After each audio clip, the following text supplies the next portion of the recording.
Halo semua, selamat datang di channel Permanakun. Di video ini, gua akan membahas kelanjutan dari Ryokusari no Orishin no Naka no Kokoro yang pernah gua bahas sebelumnya.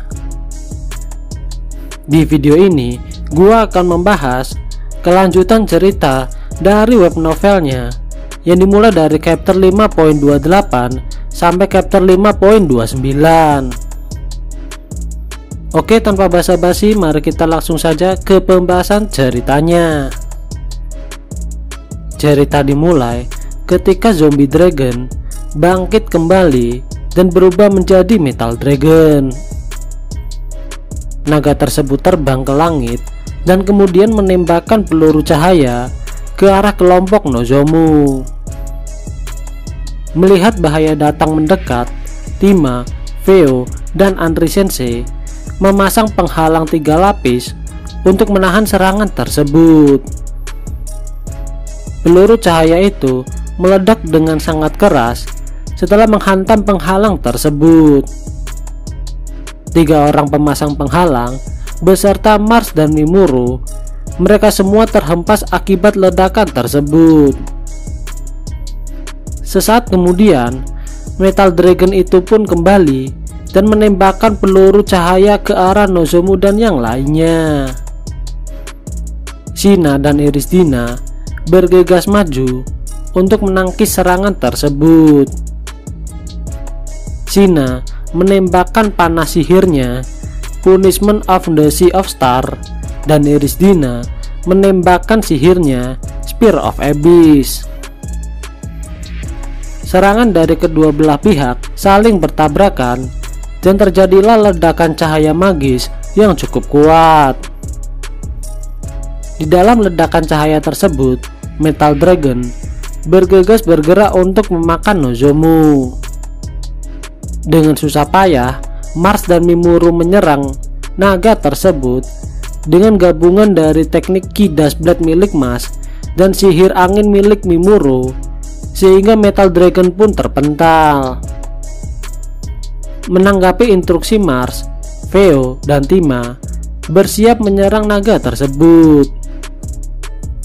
Veo mengeluarkan 5 jimat dan berubah menjadi 5 bola petir, dan Tima juga mengeluarkan sihir bola api, yaitu Calamity of the Signer. Melihat hal itu, Metal Dragon pun mencoba terbang untuk menghindarinya. Namun Andri Sensei dan Tom mengeluarkan sihir rantai hitam untuk mengekang pergerakan naga tersebut. Serangan dari Veo dan Tima akhirnya bisa mengenai naga tersebut. Namun, sesaat kemudian, naga itu pun bangkit dan terbang dengan meninggalkan sedikit bekas luka bakar akibat serangan dari Tima. Metal Dragon menembakkan peluru cahaya ke arah Nozomu secara beruntutan. Tima mengeluarkan sihir penghalang, yaitu Miniature Garden of the Four Direction, untuk menahan serangan dari naga tersebut. Meskipun sihir penghalang Tima berhasil menghalau serangan tersebut, namun sesaat kemudian penghalang itu pun hancur akibat Tima belum bisa untuk membuat penghalang dengan skala luas.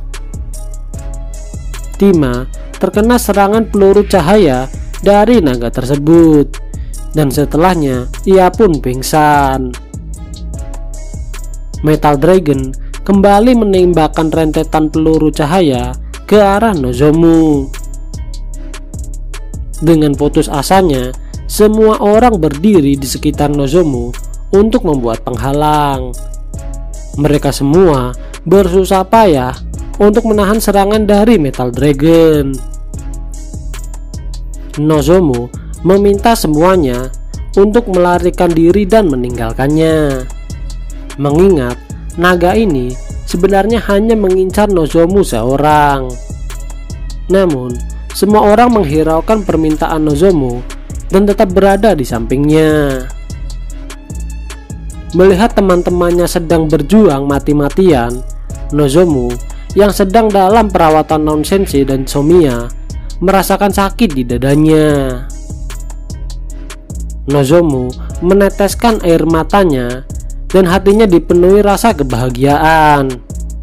Ia yang biasanya menghabiskan waktu di sekolah seorang diri, kini banyak teman sekolahnya yang ingin membantunya. Nozomu meminta non-sensei untuk membantunya. Nozomu berniat untuk melakukan serangan terakhir dengan menggunakan kekuatannya. Awalnya, non-sensei menolak ide dari Nozomu. Namun, setelah diyakinkan, ia pun menyetujuinya dan segera membantunya. Meskipun dengan badan yang penuh luka, Nozomu mencoba berdiri dan memegang katananya. Di saat itu juga, Tima yang bangun dari pingsannya bergegas bangun untuk mencoba membantu yang lainnya. Namun, ia segera dihentikan oleh Nozomu. Nozomu meminta Tima untuk membantunya bersama non-sensei dan juga Somiya. Di lain sisi, Iris Dina dan yang lainnya berhasil menahan serangan beruntun dari Metal Dragon. Namun, sedikit demi sedikit, mereka pun akhirnya terpojok dengan serangan dari naga tersebut.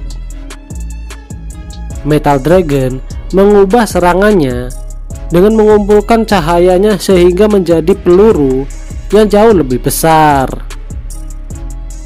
Setelah itu, Metal Dragon pun menembakkan peluru cahaya tersebut ke arah Iris Dina dan yang lainnya. Seketika, ledakan itu pun terjadi ketika serangan tersebut bertabrakan dengan penghalang sihir, dan semua orang terhempas akibat dari ledakan tersebut. Setelah itu, naga itu pun sekali lagi bersiap untuk menembakkan peluru cahayanya kembali. Melihat hal itu, Iris Dina mencoba bangkit kembali untuk menahannya.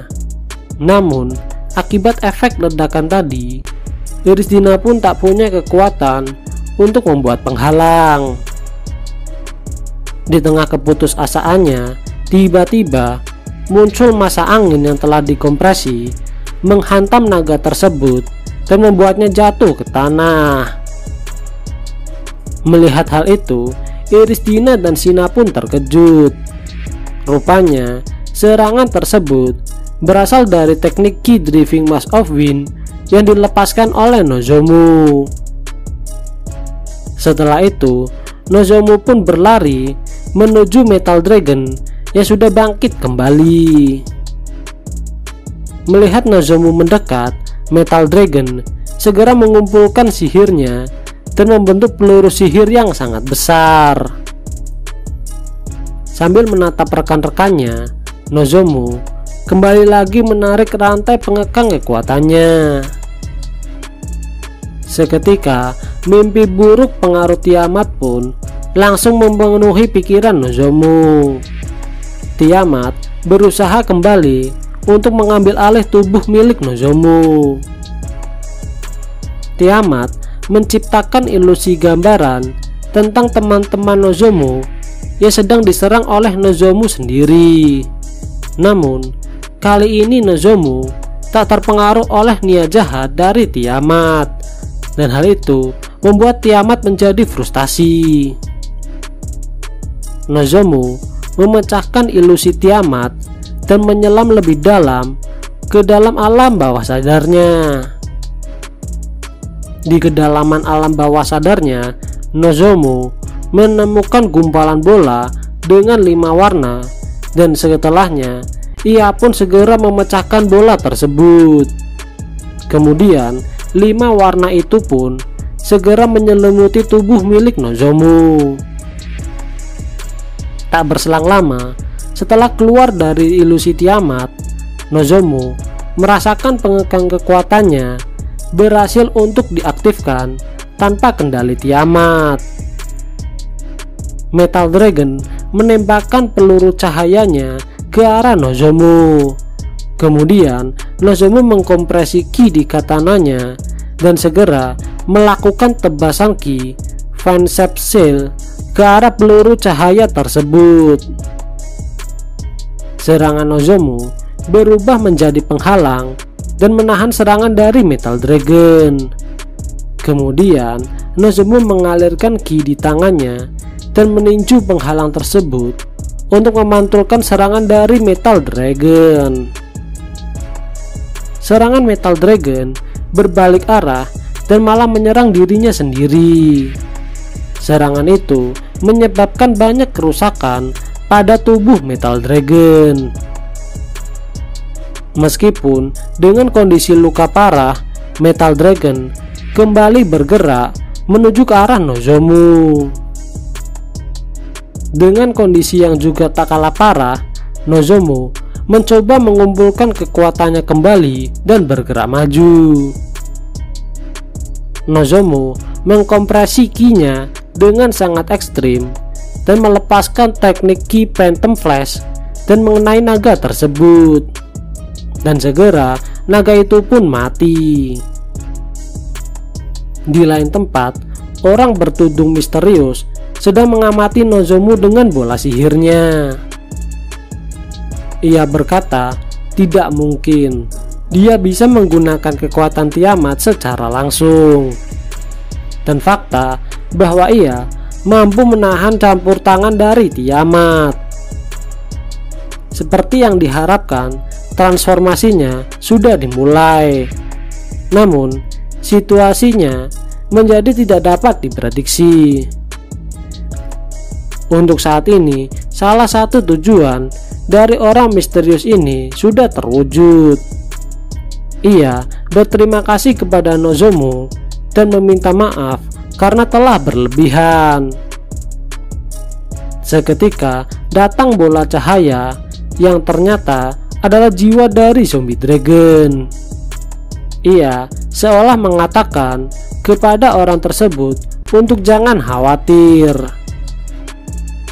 Orang tersebut mengatakan untuk jiwa zombie dragon dapat kembali pulang ke tempat teman-temannya telah menunggu. Dan segera bola tersebut pun berubah menjadi partikel cahaya. Sambil membuka tudungnya, rupanya orang misteri tersebut adalah Zon. Ia berkata, aku tak bisa lengah, ada banyak kekhawatiran.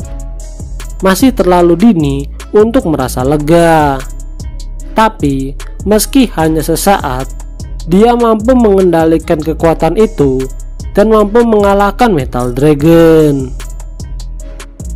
Untuk saat ini, aku harus mengatakan bahwa kau telah melakukannya dengan sangat baik, nak. Di lain waktu, Nozomu sudah mulai terbangun dari pingsannya akibat luka yang banyak diterimanya. Saat ini, Nozomu masih setengah sadar, serta pandangan dan pendengarannya masih cukup terganggu. Selang beberapa saat, datang Irisdina dan Shina masuk ke ruangan perawatan Nozomu. Melihat Nozomu yang sudah terbangun, Shina segera memanggil Nonsensei dan yang lainnya. Setelah itu, Nonsensei dan yang lainnya pun datang memasuki ruangan Nozomu. Setelah melihat kondisi Nozomu, Nonsensei meminta semuanya untuk segera keluar dari ruangan ini. Ia bersama Anrin Sensei akan segera melakukan pemeriksaan pada tubuh Nozomu. Menurut Nonsensei, Nozomu sudah tak sadarkan diri selama 5 hari. Itu diakibatkan pelepasan kekuatan yang dipaksa yang sangat membebani tubuh Nozomu, dan efeknya menyebabkan penglihatan serta pendengarannya terganggu. Sebenarnya cedera yang dialami Nozomu adalah cedera yang sangat serius. Jika ia dibiarkan sendiri, maka tak butuh waktu lama ia pun akan segera mati. Kemudian Nom Sensei bertanya kepada Nozomu mengenai kekuatan naga yang ada di dalam tubuhnya. Nozomu menjawab, ketika aku menggunakan kekuatan ini, Tiamat yang ada di dalam diriku akan mencoba untuk mempengaruhiku. Awalnya aku takut dengan kekuatan ini, namun berkat semuanya, kini aku tak bisa terus berpaling dengan kekuatan ini, dan aku akan mencoba untuk mengalahkannya. Mendengar hal itu, Nom Sensei memberikan nasihat agar tak gegabah dalam bertindak. Setelah melakukan pemeriksaan, Nom Sensei memberitahukan hasilnya kepada yang lainnya. Ia berkata, tubuh Nozomu saat ini dalam keadaan cukup stabil, dan setelah pemeriksaan, ia pun tidur kembali. Melihat tatapan khawatir di Dina, Nom dan Adi Sensei pun sedikit tersenyum. Kemudian Nom Sensei menyerahkan kepada Adi Sensei dan yang lainnya untuk menjaga Nozomu, sementara ia akan membeli stok obat yang sudah habis. Sambil mengkhawatirkan Nozomu, Dina selalu berada di sisinya untuk menjaganya. Dan tak berselang lama, Shina datang ke kamar Nozomu untuk menjaganya juga. Tiba-tiba mata Nozomu pun terbuka dan kedua gadis itu pun langsung mendekat. Mereka khawatir tentang penglihatan dan pendengaran Nozomu yang mengalami gangguan. Namun Nozomu berkata bahwa itu telah kembali normal. Tak berselang lama, Mars dan yang lainnya pun segera masuk ke dalam. Melihat teman-temannya yang ada di sisinya membuat hati Nozomu menjadi senang. Melihat hal itu, dihinggapi rasa keingintahuan tentang orang yang disukainya, Dina berkata, Nozomu, bisakah kau menceritakan dirimu dengan lebih banyak? Setelah itu, Nozomu pun mulai menceritakan dirinya yang dimulai dari ketika ia di kampung halamannya. Di lain waktu, ketika Nozomu tertidur, mimpi yang selalu dilihatnya kini muncul kembali. Pemandangan kota Arkazam yang hancur dan teriakan manusia yang ada di mana-mana. Namun kali ini Nozomu sudah mengetahui bahwa ini adalah ilusi yang dibuat Tiamat, dan segera ia pun menghancurkan rantai pengegang kekuatannya dan mengeluarkan kekuatan Tiamat yang berhasil diambilnya. Seketika ilusi tentang kota Arkazam pun hancur dan berganti dengan pemandangan danau hitam yang terdapat Tiamat di dalamnya. Segera Tiamat pun menembakkan peluru cahaya ke arah Nozomu. Melihat hal itu, Nozomu pun mati-matian untuk menghindarinya. Namun segera peluru cahaya yang lain pun muncul dari atas awan seperti hujan meteor. Melihat hal itu, Nozomu pun mengkompresikinya dan melakukan tebasan yang setara kuatnya dengan peluru cahaya tersebut. Akibat tabrakan kekuatan itu, Nozomu pun sampai terpental dengan sangat kuat. Oke, sekian dulu video pembahasan Rikusari no Orishin no Naka no Kokoro, dan nantikan video selanjutnya hanya di channel ini. Dan jangan lupa untuk like, komen, dan subscribe apabila kalian menyukai video ini. Oke, see you.